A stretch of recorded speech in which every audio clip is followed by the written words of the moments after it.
আমরা সূরা কাসাসের শানে নজুল আপনাদের সামনে উপস্থাপন করছি। আমাদের প্রিয় নবী মুহাম্মদুর রাসূলুল্লাহ সাল্লাল্লাহু আলাইহি ওয়াসাল্লাম জন্মের পর কোরআন মজিদ নাজিল হওয়ার আগ পর্যন্ত 40 বছর মক্কা কাটিয়েছিলেন। কোরআন মজিদ নাজিল হওয়ার পরে হিজরতের আগে 13 বছর কাটিয়েছিলেন। মোট 53 বছর তিনি মক্কা কাটিয়েছিলেন। কয় বছর? আমার সাথে একটু কথা বলুন, কত বছর?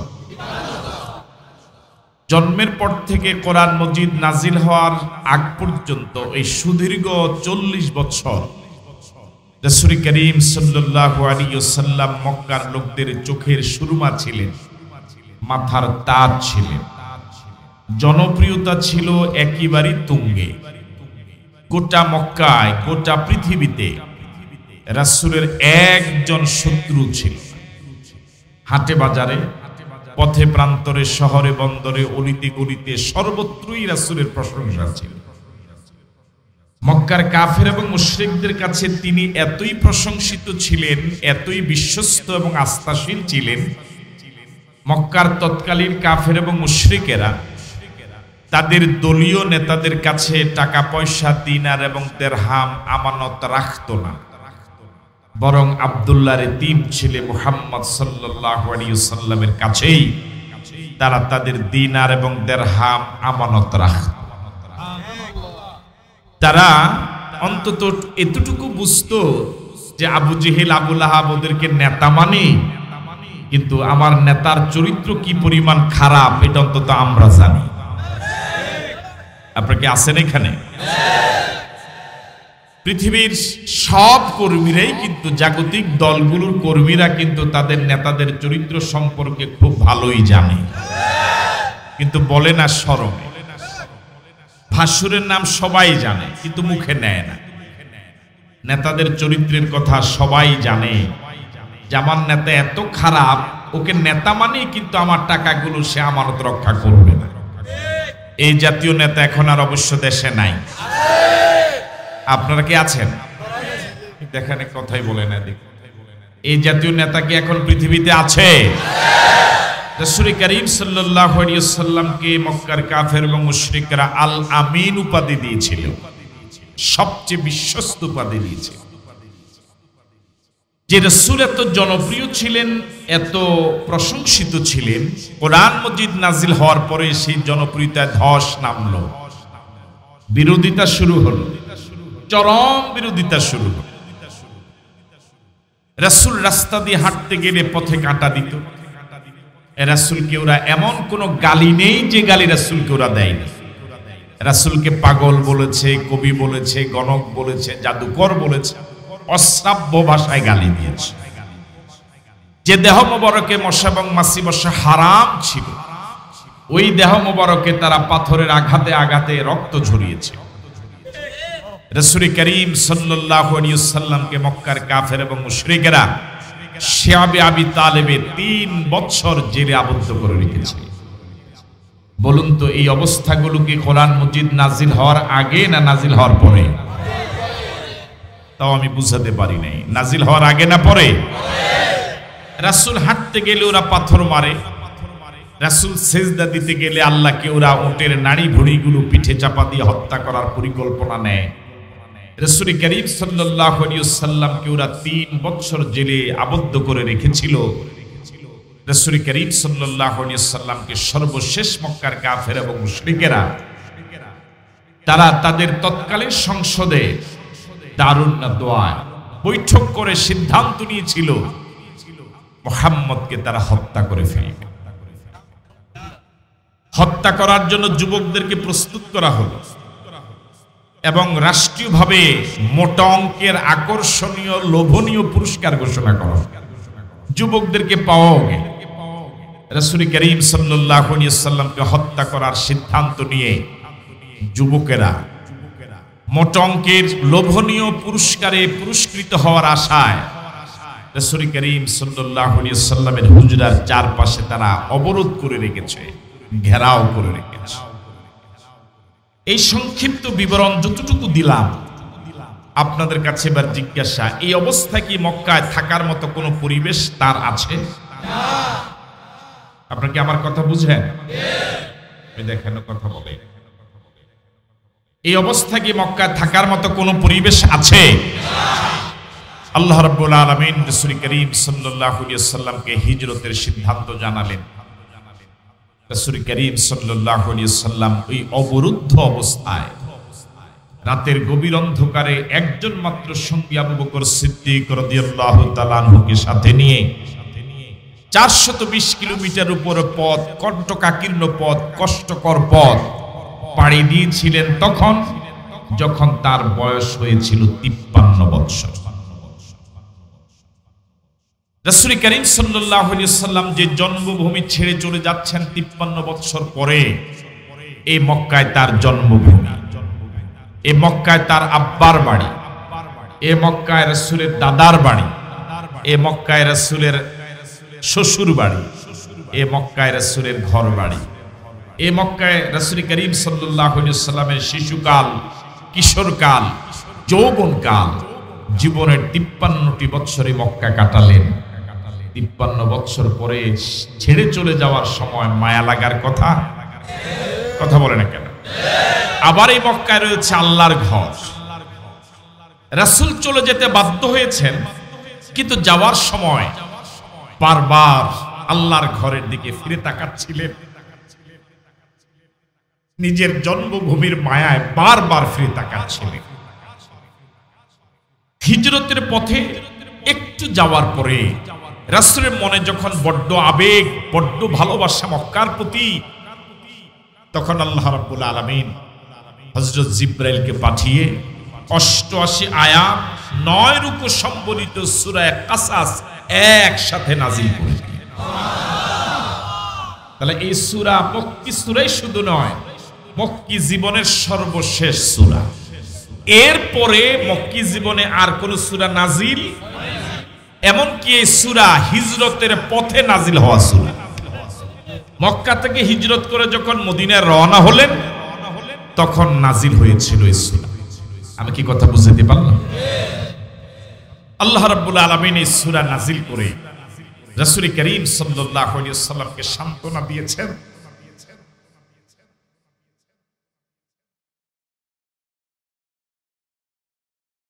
আল্লাহ রাব্বুল আলামিন 88 আয়াত সম্বলিত সূরার 85 নম্বর আয়াতে রাসূল করিম সাল্লাল্লাহু আলাইহি ওয়াসাল্লামকে একটা অভয় শোনালেন।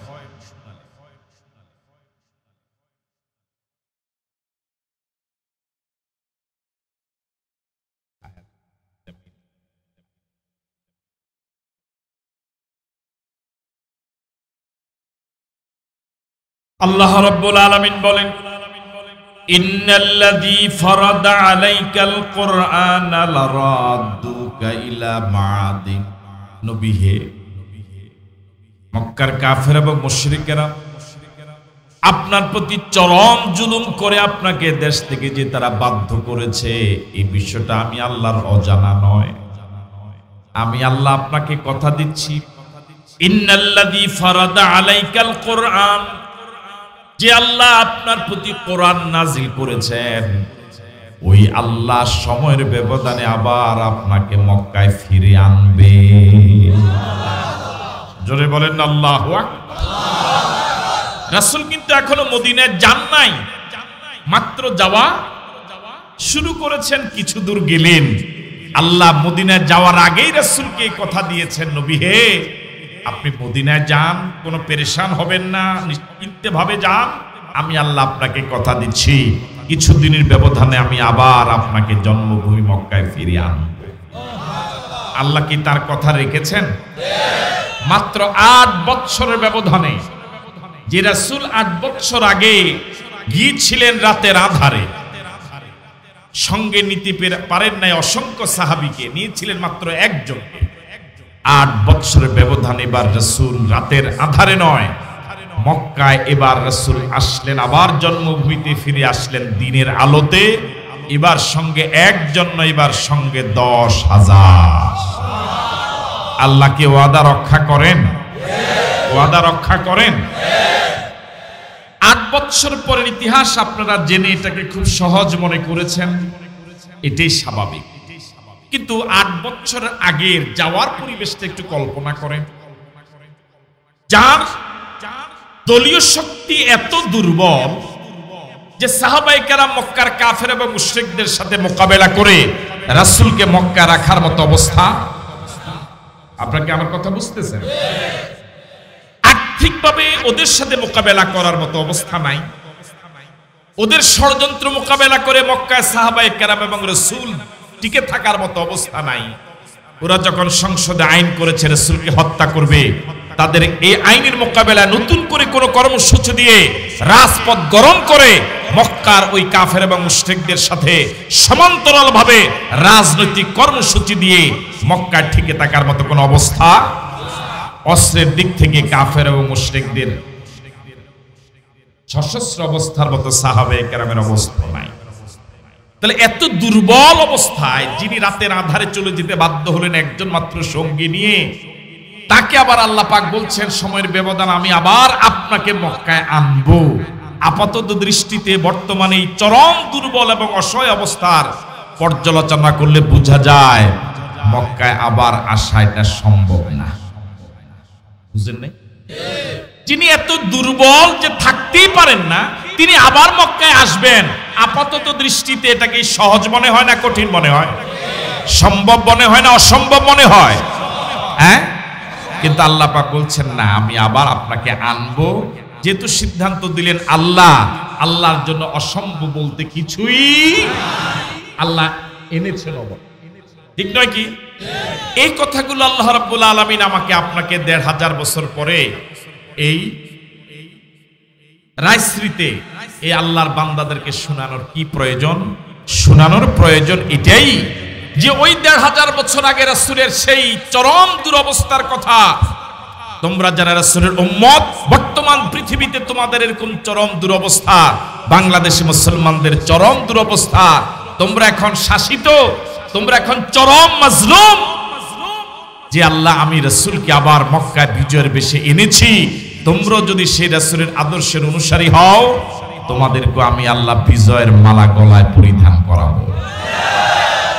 আপাতত বিরোধীরা যদি মনেও করে যে না মুসলমানরা আবার মাজা সোজা করে দাঁড়াতে পারবে না, ওলামায়ে কেরাম আবার সংসদে যেতে পারবে না, ওরা বিজয়ী হতে পারবে না, কিন্তু আল্লাহ পাক বলছেন না 1500 বছর আগের ইতিহাস স্মরণ করো, আমি আল্লাহ তো নাই থেকে সব বানালাম, পরাজিতদেরকে আমি আল্লাহ বিজয় দান করেছি, সুতরাং আমি আল্লাহর কাছে অসম্ভব বলতে কিছুই নাই।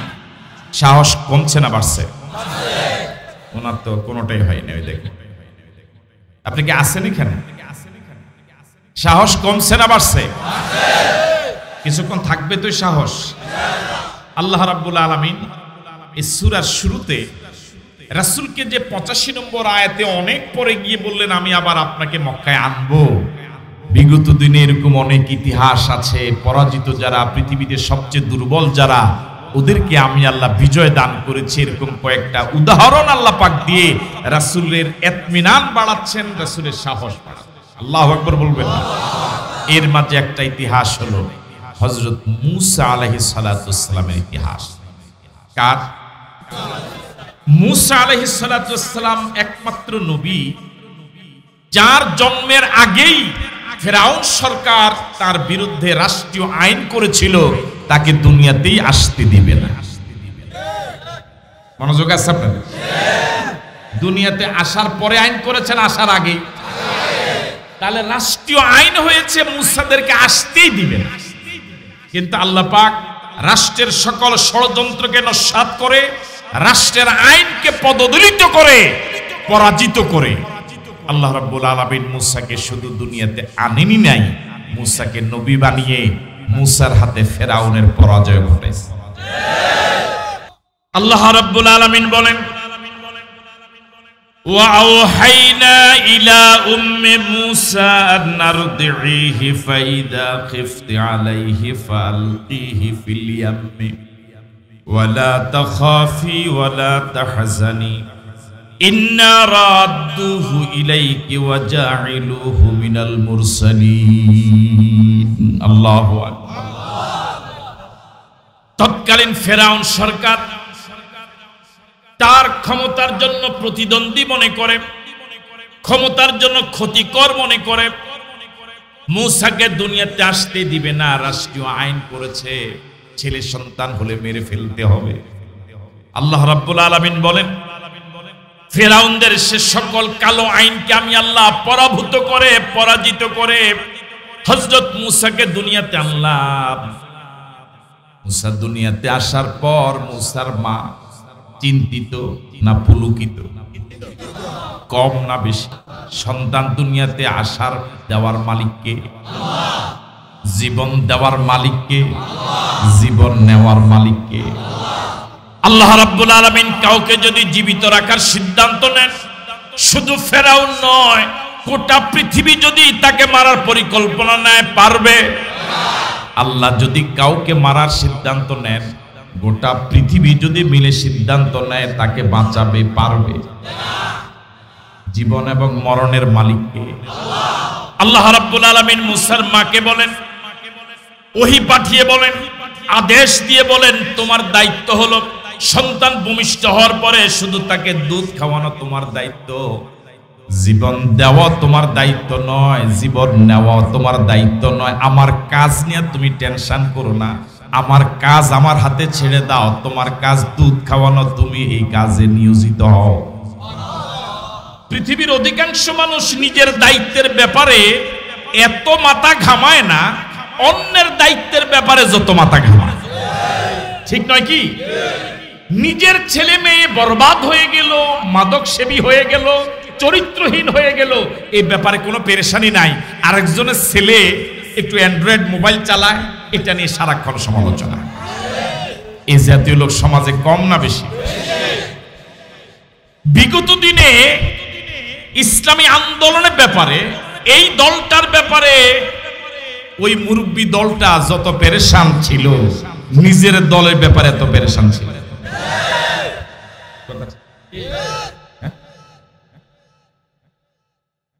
আল্লাহ রাব্বুল আলামিন মূসার মাকে বলেন, আন আরদিহি, আমি আল্লাহর দায়িত্বের ব্যাপারে তোমার মাথা ঘামানোর কোনো প্রয়োজন নাই, এটা তোমার দায়িত্বও নয়। তোমার দায়িত্ব হলো শুধু এই সদ্য নবজাতক সন্তানকে স্তন খাওয়ানো, দুধ খাওয়ানো, শুধু তুমি দুধ খাওয়াও। ফাইজা খিফতে আলাইহি, দুধ খাওয়াতে খাওয়াতে একটা সময় যখন তোমার ভয় হবে, তোমার কলিজার টুকরা সন্তানের ব্যাপারে যখন তোমার আশঙ্কা হবে, গোয়েন্দাদের তৎপরতা যখন বেড়ে যাবে, রাষ্ট্রের গোয়েন্দাদের আনাগোনা যখন বেড়ে যাবে, ওই দলের নেতা কর্মীদের যখন তোমার বাড়ির আশেপাশে ঘোরাঘুরি বেড়ে যাবে, যখন বারবার থানায় শুধু লিস্ট আর লিস্ট পাঠাবে। ওনারা কি আসলে আছে এখানে ভিতরে? হ্যাঁ, আনাগোনা বাড়ে না? লিস্ট সকালে যায় একটা, দুপুরে যায়, সন্ধ্যায় যায়। সকালে লিস্টে 30 জন, দুপুরের লিস্টে 35, বিকেল লিস্টে আরো 5। লিস্ট যত নম্বরই হোক, হযরত মূসার নাম কি থাকবে? কথা বলেন, থাকবে না? কয় নাম্বারে? যেই সভাপতি লিস্ট পাঠাইলে ওটা তো 1 নাম্বার, সেক্রেটারি লিস্ট পাঠাইলে ওটাতেও 1 নাম্বার, যদি কমিশনার লিস্ট পাঠায় ওটাতেও 1 নাম্বার। আল্লাহ রাব্বুল আলামিন মূসার মাকে বলেন, ফাইজা খিফতি আলাইহি, যখন ছেলের ব্যাপারে তোমার ভয় বেড়ে যাবে, যখন তুমি শঙ্কিত হবে, আশঙ্কাগ্রস্ত হবে, যখন গোয়েন্দাদের নজরদারি বেড়ে যাবে, আনাগোনা বেড়ে যাবে, দলীয় কর্মী, ছাত্র কর্মী, যুব কর্মী, শ্রমিক কর্মী, সবার তৎপরতা যখন বেড়ে যাবে, তোমার যখন আশঙ্কা হবে এত তৎপর ওরা, ওদের এত আনাগোনা, ওদের নজর এড়িয়ে আমার সন্তানটাকে ঘরে কোলে রাখতে পারবো না, তাহলে এই ক্ষেত্রে তোমার করণীয় হলো ফালকিহি ফিল ইয়াম্মে, একটা সিন্ধুকে ভরে মূসাকে পানিতে ফেলে দাও। জোরে বলেন আল্লাহু আকবার। ফালকিহি ফিল ইয়াম্মে, ফালকিহি ফিল ইয়াম্মে, যখন ওদের সন্ত্রাসীদের তৎপরতা বেড়ে যাবে, গোয়েন্দাদের তৎপরতা যখন বেড়ে যাবে, মস্তানদের হুমকি ধমকি যখন বেড়ে যাবে, ছেলে আসছে 1 মাস পরে, চাচার সাথে রাস্তা দেখ, কিরে তোর ভাতিজা নাকি বাড়িতে এসে শুনলাম, বুঝে না মনে শুনলাম তোর ভাতিজা নাকি কই আসছে। আল্লাহ দেশটা হে, কথা বুঝেন না? মানে হেরা যারে অনুমতি দিব হে থাকবে, যারে অনুমতি দিবে না হে আসতে পারবেন। কি অবাক করা কথা, কি অবাক করা। ফেরাউন, নমরুদ, আল্লাহ দ্রোহী যারা ছিল ওরা ঈমানের জুলুম করেছে কিনা শুনবেন। ফালকিহি ফিল ইয়াম্মি, সন্তানটাকে সিন্ধুকে ভরে নদীতে ফেলে দাও, দরিয়াতে ফেলে দাও। দরিয়াতে যে ফেলে দিবে, নদীতে যে ফেলে দিবে, আল্লাহ পাক মুসার মাকে বলছেন ওয়ালা তাখাফি ওয়ালা তাহজানি, ও মুসার মা তোমার সদ্য নবজাতক কলিজার টুকরা ছোট্ট সন্তানটাকে যে পানিতে ফেলে দিবে, তোমার প্রতি আমি আল্লাহর পরামর্শ এবং সিদ্ধান্ত নির্দেশ হলো তুমি ভয় করো না, চিন্তাও করো না। জোরে বলেন আল্লাহু আকবার। কি এক করুণ অবস্থা গিয়েছিল, ঘরেও থাকা যায় না, বাহিরেও থাকা যায় না, তিনজনে মিলে মসজিদে বসে কথাও বলা যায় না। বিয়ের অনুষ্ঠানে গেল, সেখান থেকে ধরে নিয়ে যায়, কোরআন শরীফ রাখলেও জঙ্গি কিতাব বলে গ্রেফতার করা হয়। কি এক করুণ অবস্থা, কোনো অফিস খোলা যায় না, মিছিল করা যায় না, কথা বলা যায় না, কারো সাথে একসাথে বসে চা খাওয়া যায় না। একটা সময় যখন এই করুণ অবস্থা, তখন দায়িত্বশীল সব ছেড়ে দিয়েছিলেন কার হাতে? কার হাতে? মুসার মা মুসাকে ছেড়ে পানিতে ছেড়ে দিয়ে দায়িত্ব দিয়েছেন কার? আর এই দেশের ইসলামী আন্দোলনের চরম দুরবস্থায় যখন আমাদের কেউ ছিল না, কথা বলার মতো, সহযোগিতা করার মতো কেউ পাশে দাঁড়ায় নাই, তখন পরিপূর্ণ আস্থা এবং ভরসা এসেছিল কার? ওয়ালা তাখাফি, ভয় করো না, ওয়ালা তাহজানি, তোমার মুসার ব্যাপারে কোনো চিন্তা করো না। একটা অফিসও খোলা নয়, সিন্ধুকের দরজা বন্ধ করে ফেলে দিয়েছ, দরজায় সিন্ধুকের দরজা বন্ধ করে ফেলে দিয়েছ দরিয়ায়, সব অফিসগুলো দরজা বন্ধ, আমি আল্লাহ সব দরজাগুলো খুলে দেব।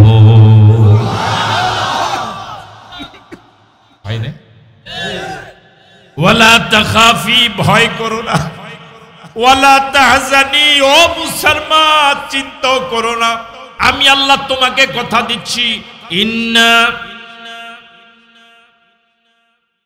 ইন্না রাদ্দুহু ইলাইকি ওয়া জাইলুহু মিনাল মুরসালিন, আমি আল্লাহ তোমাকে কথা দিচ্ছি, তোমার মুসাকে আমি আবার তোমার কোলে ফেরত দেব। আল্লাহ রাব্বুল আলামিন এই সূরা রাসূলকে নাজিল করে এই ঘটনা রাসূলকে শোনালেন। রাসূল তখন মদিনা যাচ্ছিলেন, কয়েক কিলোমিটার গিয়েছেন, তখন বারবার জন্মভূমির দিকে তাকাচ্ছেন মায়ায়।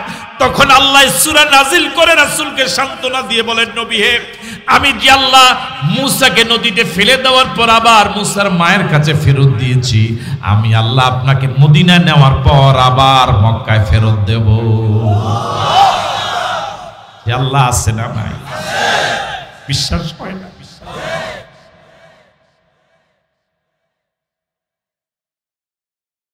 ইন্না রাদ্দুহু ইলাইক, আমি আল্লাহ তোমাকে প্রমিস করছি, কথা দিচ্ছি, ওয়াদা দিচ্ছি, ইন্না রাদ্দুহু ইলাইক, আমি আল্লাহ মুসাকে আবার তোমার কোলে ফেরত দেব।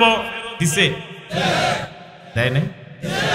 শুধু ফেরত দিব না, ওয়া জাইলুহু মিনাল মুরসালিন, তোমার এই সন্তান সাধারণ কোন সন্তান নয়, সমাজের আর 10টা ছেলের মতো তোমার ছেলে নয়।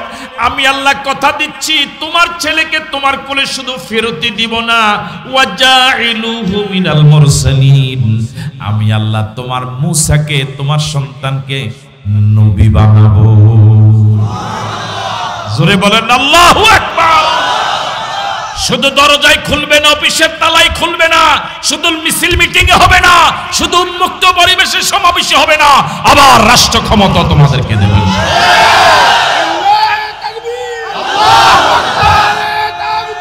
আল্লাহু আকবার, বিপ্লব বিপ্লব,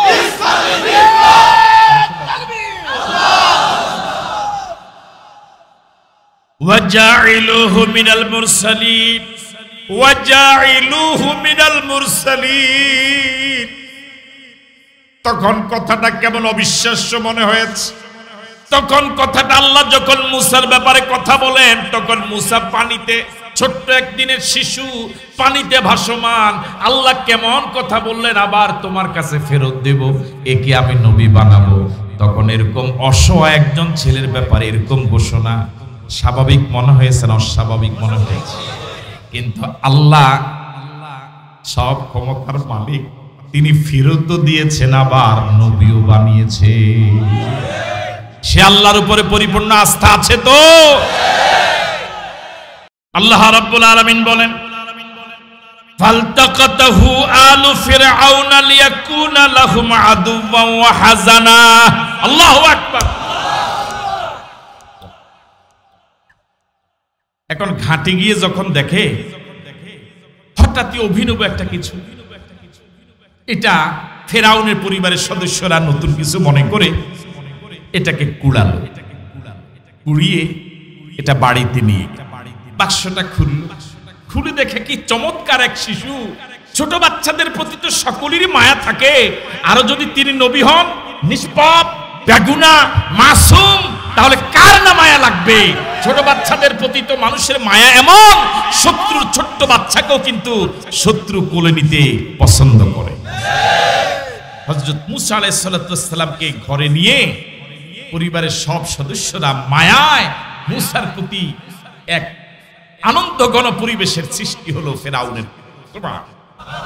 ফালতাকাতাহু আলু ফিরআউনা লিয়াকুনা লাহুম আদুওয়ান ওয়া হাযানা। আল্লাহ রাব্বুল আলামিন বলেন, ফেরাউনের পরিবারের সদস্যরা মুসা আলাইহিস সালামকে কুড়িয়ে নিয়ে ঘরে নিয়ে গেল। আমি মুসাকে ফেরাউনের ঘরে তুললাম যাতে করে মুসা ফেরাউনের দুশ্চিন্তার কারণ হয়। আল্লাহু আকবার বলবেন না? নিষিদ্ধ করে ভারতে গিয়ে এখন আরাম করো না।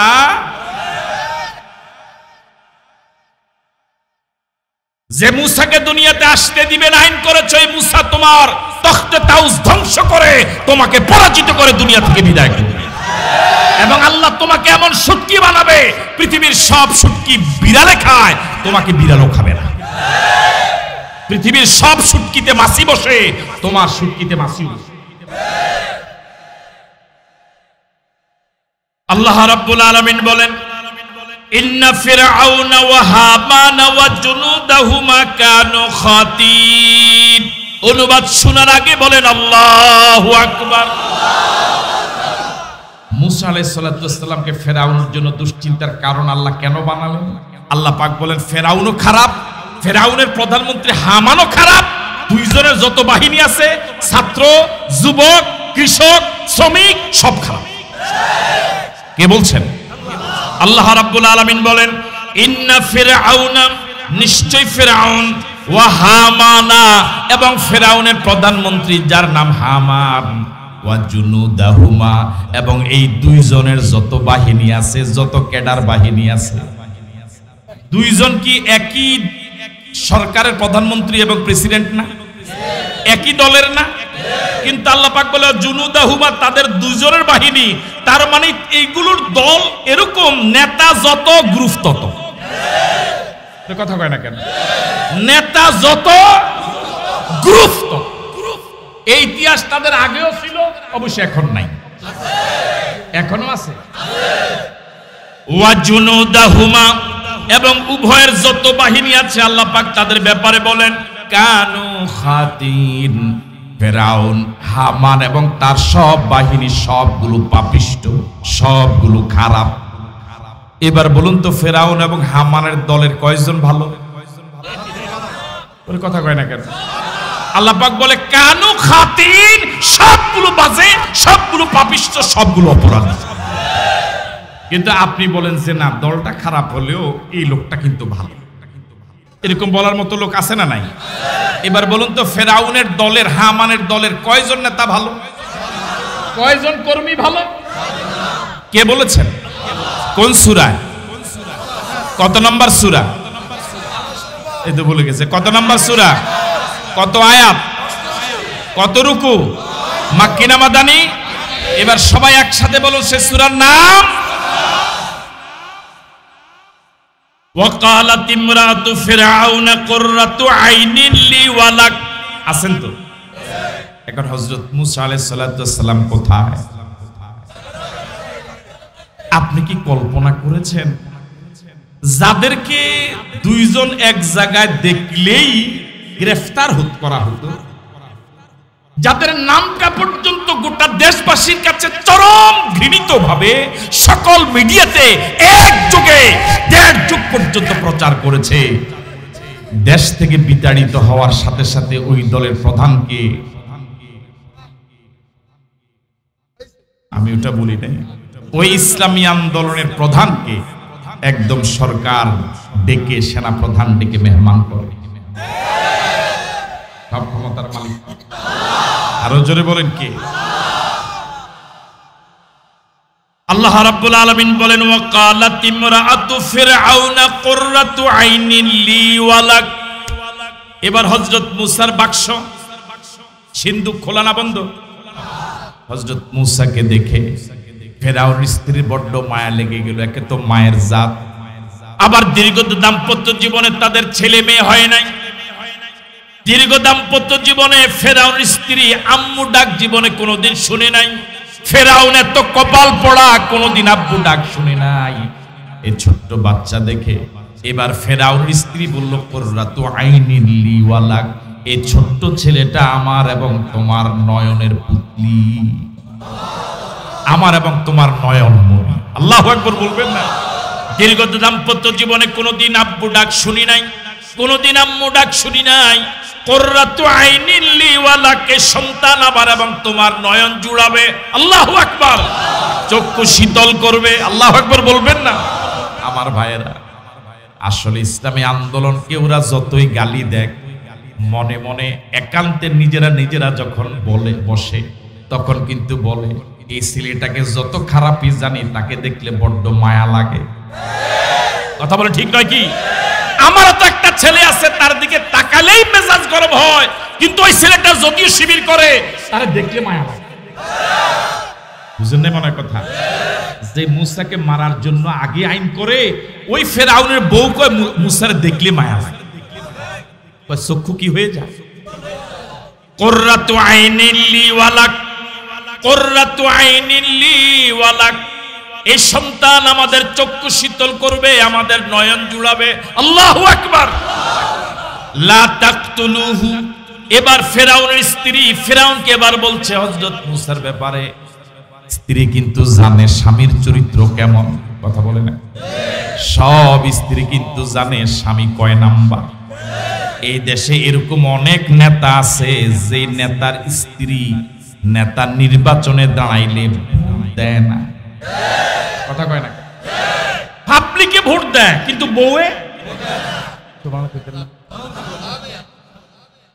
গত কিছুদিন আগে, বেশ কয়েক বছর আগে, আমি নিজে পত্রিকায় পড়েছি, উত্তরবঙ্গে তখন স্থানীয় নির্বাচন চলছিল। ইউনিয়ন নির্বাচনে এক লোক মেম্বারিতে দাঁড়ায়, তো ভোট পাইছে একটা। ভোট পাইছে কয়টা? এক।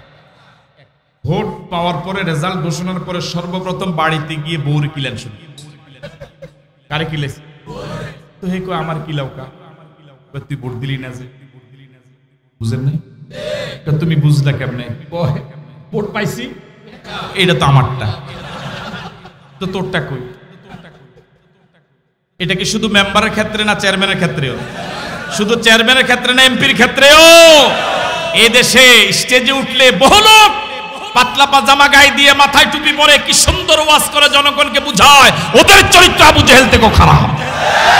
ওদের স্ত্রীরা জানে তার স্বামী কয় নাম্বার, ওদের সন্তানরা জানে তার বাবা কয় নাম্বার, ওদের দলীয় কর্মীরা জানে তাদের নেতা কয় নাম্বার।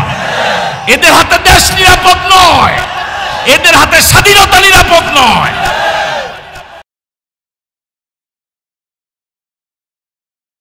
ফেরাউনের স্ত্রী এবার ফেরাউনকে বলছে লা তাকতুলুহু, স্বামীর ব্যাপারে বলছে স্বামী আমি তো তোমাকে জানি, গোটা দেশ যদিও তোমাকে অনেক বড় নেতা মানে, আমি তো তোমাকে জানি তুমি কয় নাম্বার। এত এমন কোন আকাম নাই এ পর্যন্ত যা তুমি করো নাই, যারে পাও তারে মেরে দাও। কথা কয় না, কোন অপরাধ নাই, যারে পাও তার আয়না করে ঢুকালো। হ্যাঁ, কোন অপরাধ নাই, মানে ও যে তার আত্মপক্ষ সমর্থন করবে এই সুযোগও নাই। আমি কি কথা বুঝতে পারলাম না? পৃথিবীতে এমন কোন অবাক করা দেশের দ্বিতীয় সন্ধান আপনি দিতে পারবেন যে মামলার কোনো সাক্ষী নাই, অথচ সাক্ষী বানাবার জন্য আলাদা একটা অফিস বানানো হয়েছে, ওইখানে শুধু সাক্ষী বানাবার জন্য ট্রেনিং দেওয়া হয়, ট্রেনিং দিয়ে সাক্ষী বানাইয়া তারে একটা মেশিনের কি সোজা কথা, ভালো মানুষ এনে দিছে হে সাক্ষী হইয়া। বুঝেন নাই? কি অবাক করা। লা তাকতুলুহু, স্ত্রী তো জানে স্বামীর চরিত্র, স্বামী কোনো ভালো মানুষকে জীবিত রাখে না, সবাইকে মেরে ফেলে, আত্মপক্ষ সমর্থনের সুযোগও দেয় না। এবার ফেরাউনের স্ত্রী ফেরাউনকে বলছে, স্বামী বিগত দিনে বহু মানুষকে তুমি মেরেছ, নিরপরাধ বহু মানুষের গলায় ফাঁসির রশি ঝুলেছে। ফেরাউন স্ত্রী এবার বলছে, লা তাকতুলুহু, বহু মানুষকে মেরেছ, বহু মানুষের গায়ে হাত দিয়েছ, বহু মানুষের নির্যাতন করেছ, তোমার প্রতি এবার পরামর্শ হলো লা তাকতুলুহু, যাই করছ অন্তত এই ছেলেটারে মাইরো না। আল্লাহু আকবার বলবেন না? তাহলে মুসার প্রতি মায়া লাগছে না লাগে নাই? কম না বেশি? ইনশাআল্লাহ সময়ের ব্যবধানে এই দেশের মাজলুমদের প্রতিও জনগণের মায়া অতীতের যেই কোনো সময়ের তুলনায় অনেক কমে গেছে। আওয়াজ তো বাড়ে নাই, বাড়ছে না কমছে? আমাদের দেশে দেখবেন স্টেজে ওনারা যারা বসে ওনাদের কোনো জবাব লাগে না, সব জবাব কারে দেওয়ার লাগে? শ্রোতাদের। দেখেন স্টেজে কোনো আওয়াজ। আমি কি কথা বুঝতে পারলাম? লা তাকতুলুহু, ওকে মেরো না, আসা ইয়ানফানা আও নাত্তাখিযাহু ওয়ালাদা, এই ছেলেটাকে যদি না মারো, আসা ইয়ানফানা, এই ছেলেটা আমাদের উপকারে আসবে, এই ছেলেটা আমাদের উপকারে আসবে, এই ছেলেটা আমাদের উপকারে আসবে। ওয়া আসবাহা ফুয়াদু উম্মি মূসা ফারিগা, আছেন তো আপনারা? হযরত মূসা আলাইহিস সালাতু ওয়াস সালাম এখন ফেরাউনের ঘরে, দুধ খাওয়ার বয়স পার হয়ে গেছে না এখনো আছে? দুধের জন্য কান্নাকাটি করবে কি করবে না? ফেরাউনের ঘরে এই ছেলেকে দুধ খাওয়ানোর মতো কোনো মহিলা কি আছে? এদিকে হযরত মূসার মা রাতটা কোন রকম কাটলো, সকালবেলা বড্ড পেরেশানিতে সকাল করলো। ওয়া আসবাহা ফুয়াদু উম্মি মূসা ফারিগা, হযরত মূসার মা সকালবেলা বড্ড পেরেশানিতে পড়ে গেল, বড্ড চিন্তায় পড়ে গেল। একটা সন্তান পানিতে ফেলে দিলাম, না জানি তাকে কুমিরে খেয়ে ফেলেছে, না জানি তাকে সাপে কেটেছে, না জানি আমার কলিজার টুকরা সন্তানটাকে বড় কোনো মাছে গিলে ফেলেছে। মা ঠিক নয়? আল্লাহ রাব্বুল আলামিন বলেন, ইনকাদাত লাতুবদি বিহি লাউলা আন রাবাতনা আলা কলবিহা, মূসার মা মূসাকে হারিয়ে ফেলার, নদীতে ফেলে দেওয়ার এই ভয়ে, নদীতে ফেলে দেওয়ার এই চিন্তা, যে পরিমাণ পেরেশান হয়েছে, যে পরিমাণ দুশ্চিন্তাগ্রস্ত হয়েছে, আমি আল্লাহ যদি ওই মহিলার কলবটাকে যদি স্থির না করতাম, মূসা জনিত পেরেশানির এই কথাটা জনগণের কাছে মূসার মা বলে দিত। বুঝলেন নাই? বাক্সতে করে নদীতে ফেলে দিছে। এই ঘটনা, মহিলারা তো স্বাভাবিকভাবে ওনাদের কণ্ঠনালী নাই, পেটের ভিতরে কোনো কথা পড়ার আগে কি হয়ে যায়, আবার নিজের সন্তান এভাবে নদীতে ফেলে দিল, এই কথা তো হজম করার কথা নয়, কারো না কারো কাছে বলে ফেলার কথা। আল্লাহ পাক বলেন, আমি মূসার মায়ের কলবটাকে স্থির করেছি, ধৈর্যশীল করেছি, এই কারণে সে কারো কাছে বলে নাই, না হলে বলে দিত। আর বলে দিলে সব গোমর কি হয়ে যেত। দেশ ত্যাগ করার মাত্র 4-5 দিন আগে নিষিদ্ধ করার মূল টার্গেট ছিল, নিষিদ্ধ করলে দলটা রিয়েক্ট দেখাবে, প্রতিক্রিয়া দেখাবে, মিছিল করবে, হরতাল করবে, জ্বালা পোড়া করবে, গোটা দেশটাকে অস্থিতিশীল করবে। নিষিদ্ধটা স্থিতিশীল করা যাবে, আবার আন্দোলনকে দমন করা যাবে। কিন্তু আল্লাহ পাকের খাস মেহেরবানিতে এরকম চরম অবস্থায়ও চরম ধৈর্যশীলের পরিচয় দিয়েছে দায়িত্বশীলেরা। রিয়েক্ট দূরের কথা, আন্দোলন দূরের কথা, কানের মাছিও লড়ে নেই।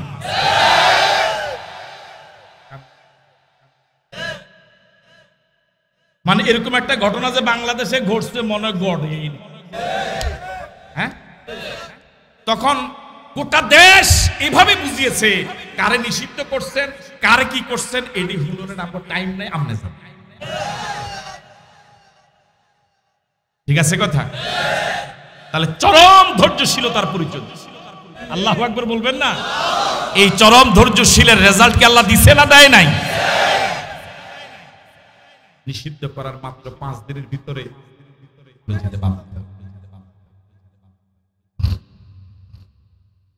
আল্লাহ রাব্বুল আলামিন বলেন ওয়াকালাত লিউখতিহি কুসসিহি। হযরত মুসা আলাইহিস সালাতু ওয়াস সালামের একজন বোন ছিলেন কিশোরী, মুসার মা তার এই মেয়েটাকে, মুসার বোনটাকে দায়িত্ব দিয়েছে, ছেলেটাকে তো নদীতে ফেলে দিলাম, তুই আমার সন্তানের সিন্দুকটার পিছনে পিছনে যা। আল্লাহু আকবার বলবেন। ওয়াকালাত লিউখতিহি, মুসার মা মুসার বোনকে বলেছিল কুসসিহি, মুসার পিছনে পিছনে যা। আল্লাহু আকবার বলবেন না? ফাবাসুরাত, মায়ের পক্ষ থেকে দায়িত্ব পেয়ে একটা কিশোর মেয়ে, দেখেন কি চমৎকার দায়িত্ব পালন করেছে। ফাবাসুরাতান জুনুবিন, অনেক দূর থেকে এমন ভাবে দায়িত্ব পালন করেছেন, নজর রেখেছে, ওয়াহুম লা ইয়াশউরুন, যাতে করে সরকারি গোয়েন্দারা টেরো না পায় যে এই সিন্ধুকের সাথে মেয়েটার সম্পর্ক আছে। একটা কিশোর মেয়ের কাছে, কিশোরী মেয়ের কাছে, অল্প বয়স্ক প্রাপ্ত মেয়ের কাছে গোটা মিশর সরকার, গোটা গোয়েন্দা, দলীয় ক্যাডার সব ব্যর্থ। সরকার এবং গোয়েন্দারা টেরি পায় নাই যে মেয়েটার সাথে এই বাক্সের কি আছে। আন্দোলন হলো, নেতৃত্ব দিল যুবক এবং কিশোর কিছু ছেলে, সারা দেশের সব গোয়েন্দা, মামুর বাড়ির গোয়েন্দা, কেউ টেরি পেল না এরা যে শিবির, এরা যে অমুক দল। আল্লাহু আকবার বলবেন। আল্লাহ রাব্বুল আলামিন বলেন ফাবাসুরাত, হযরত মুসার বোন নজর রেখেছে বিহি, ওই সিন্দুকটা, আনজনবিন, অপরিচিত মনে করে, মনে হয় যে বাক্সের লগে আমার কোনো কি নেই, যোগাযোগে নাই, আমি শিবির তিনি নাই। ফাবাসুরাতান জুনুবিন, অপরিচিতর মতো। ওয়াহুম লা ইয়াশউরুন, পুরা রাষ্ট্র, পুরা গোয়েন্দা সব স্ট্যাম্প পড়ছে কয়টা? কথা কয়টা? একটা পড়ছে না তিনটা? স্ট্যাম্পে একটা বল লাগলি তো বল স্ট্যাম্পে একটা লাগবে।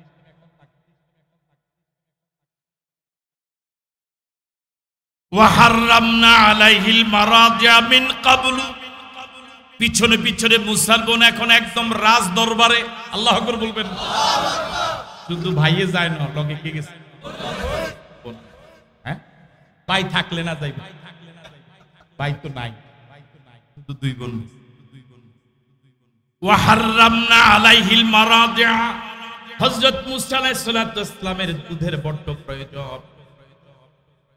এবার ফেরাউন সরকার দুধ মা নিয়োগ দেওয়ার জন্য রাষ্ট্রীয়ভাবে সার্কুলার জারি করেছেন, নিয়োগ বিজ্ঞপ্তি। আপনার কি আসেন এখানে? আমার তো মনে হয় না। যেই ছেলেকে দুনিয়াতে আসতে দিবে না, আসার আগে আইন করে যে অফিস থেকে, ওই অফিস থেকে ওই ছেলেকে দুধ খাওয়ানোর জন্য চাকরি প্রার্থীর জন্য আবার নোটিশও জারি করে। আমার মনে হয় তো আপনার এখানে নাই, বুঝলেন না কথা? যে আইন করেছে হে যেন দুনিয়াতে, আবার হেরে বাঁচাবার জন্য এখন ওই অফিস থেকেই চাকরির বিজ্ঞপ্তি দেয়, আসো দুধ খাওয়াও, চাকরি করো, টাকা না। অপেক্ষা করুন, দোয়া করুন, আল্লাহর উপরে ভরসা রাখুন, যে আইন করেছে আপনাদেরকে ধরার জন্য ওই আইনে ওরা ধরা পড়বে। ওদের শাস্তি দেওয়ার জন্য, ওদের বিচার করার জন্য নতুন কোনো আইন বানাবার কোনো প্রয়োজন নাই। ওয়া হাররামনা আলাইহিল মারাদিআ। এখন মিশরের মতো একটা দেশের সরকার দুধ খাওয়ানোর জন্য তার পরিবার একজন সদস্যকে চাকরির বিজ্ঞপ্তি দিয়েছে। দুই একজন মহিলা পাওয়া যাবে? ও কয় দুই একজন পেলে না, হাজার হাজার। অন্য জায়গায় চাকরি করলে বেতন যা পাবে এখানে পাবে কয়েক। ধাত্রী কি বলে, দুধ মার কোনো অভাব নাই। কিন্তু আল্লাহ রাব্বুল আলামিন বলেন ওয়া হাররামনা আলাইহিল মারাদিআ মিন ক্বাবলু, ইতিপূর্বে সব দুধ মার দুধকে আমি মুসার জন্য হারাম করে দিয়েছি। আল্লাহু আকবার। ওয়া হাররামনা আলাইহিল মারাদিআ মিন ক্বাবলু, ইতিপূর্বে সব দুধ মার আমি মুসার জন্য হারাম করে দিই। কারণ কারো দুধই কেউই চাকরি পায় না, অথচ চাকরির যোগ্যতা সবারই, কিন্তু চাকরি পায় না। এখন পেরেশানি বাড়ছে না কমছে? হযরত মুসা আলাইহিস সালাতু ওয়াস সালামের কান্না, বাচ্চারা তো যত সময় যাবে ততই কাঁদবে, আর কানলে তো পরিবার সব সদস্যরা আরো পেরেশান হয়ে যাবে। অবস্থাটা তখন এমন, এই দৃশ্য কিন্তু হযরত মুসার কিশোর বোন কিন্তু দেখছে। যতজন মহিলায় আসে কারো দুধই খায় না, সাথে সাথে কিন্তু হযরত মুসার বোন প্রস্তাব দেয় নাই, এত অনভিজ্ঞ নয়, বিজ্ঞোচিত সিদ্ধান্ত নিয়ে ধৈর্য ধারণ করেছে যে এমন একটা সময় আমি প্রস্তাব দিব যখন আর চাকরি ফাটতি কোনো মহিলাই নেই। কথা বুঝেন নাই? যখন জনগণ চিন্তা করবে এই যারে বানাই হে চোর, সুতরাং এখন চোর ন কেটে হেডা টোকাই। হ্যাঁ,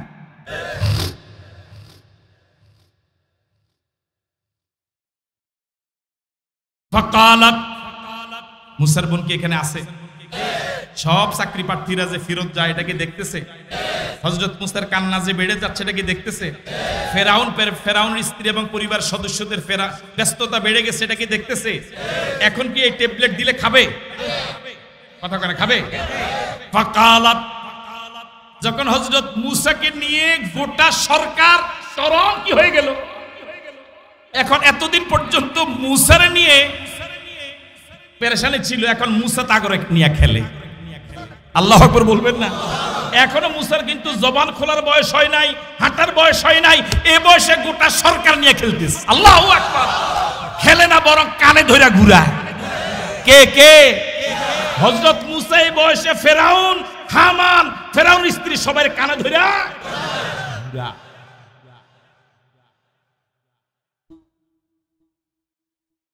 এখন এটাই করার সময় হয়েছে। ফাকালাত হাল আদুল্লুকুম, এবার হযরত মুসা আলাইহিস সালাতু ওয়াস সালামের বোন চিন্তা করেছে এখনই প্রস্তাব দেওয়ার সময়। কথা কয় না কেন? হ্যাঁ, কয় এতদিন আমরা প্রকাশন নাই কেন? এতদিন আমার সময় হয়েছে, এখন আমি এখন কথা কয় না কেন? কি ফন্ডিত, আমরা এতদিন প্রকাশন নাই কেন? হযরত মুসার বোন তো আর বহু আগের থেকে না বই হয়েছে, এতক্ষণ প্রকাশ করে না। যখন প্রকাশ করার সময় হয়েছে তখনই সাংবাদিক সম্মেলনে কইছে আমি তো সভাপতি, আমি তো সেক্রেটারি। কয় আল্লাহু আকবার। পরে কইন যে আমি বুঝাইতে পারি না। বাবা মুসা আলাইহিস সালাতু ওয়াস সালামের বোন কি এই মাত্র ঢুকছে? আরো আগে ঢুকে নাই তো? আরো আগে নিজের পরিচয় দেয় নাই কেন? ওই সময় দেওয়া ঠিক হতো না। যখন পরিচয় দেওয়ার সময় হয়েছে এবার আবার দেরি করা ঠিক হবে না। যখন সময় হয়েছে সাথে সাথে পরিচয় দিয়েছে, সাংবাদিক সম্মেলন করে আমি সভাপতি। ফাকালাত, এই পরিচয় হাল আদুল্লুকুম আলা আহলি বাইতিন, আমি কি তোমাদিগকে এমন একটা পরিবারের তথ্য দিব। আল্লাহু আকবার।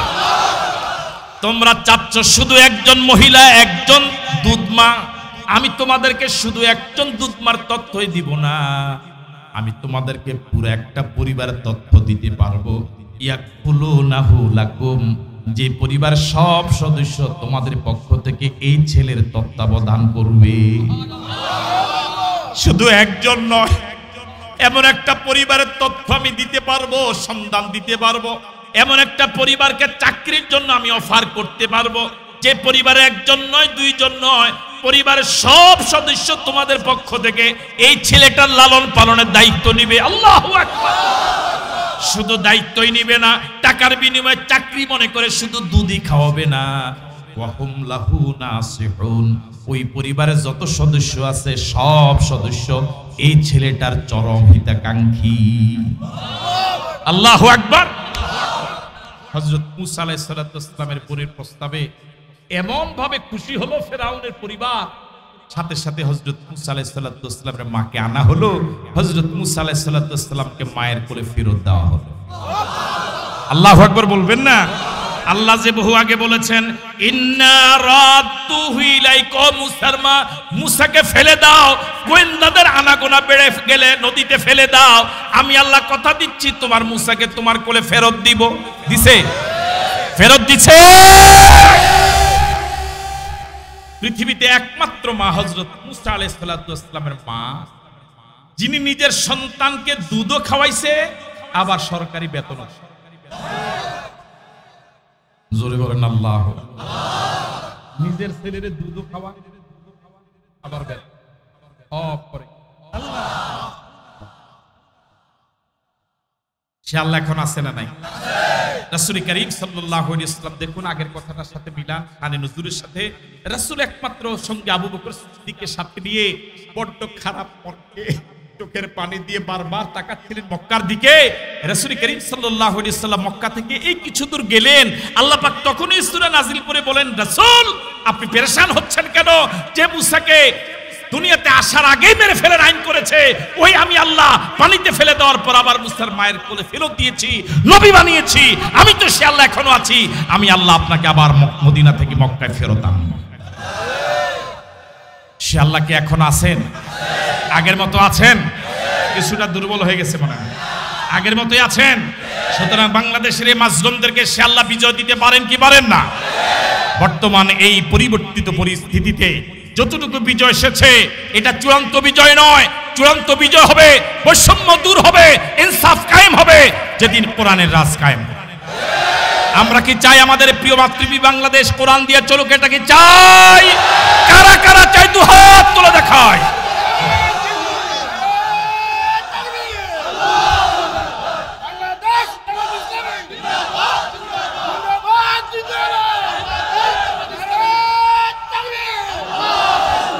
সম্মানিত দিনী ভাইরা, আমার আলোচনা আমি এখানে শেষ করতে যাচ্ছি। অনুরোধ থাকবে একজন আল্লাহর বান্দা মুনাজাতের আগে উঠবেন না। আমি বহু বছর পরে আপনাদের শাহরাস্তিতে আপনাদের সাথে কথা বলার সুযোগ পেলাম।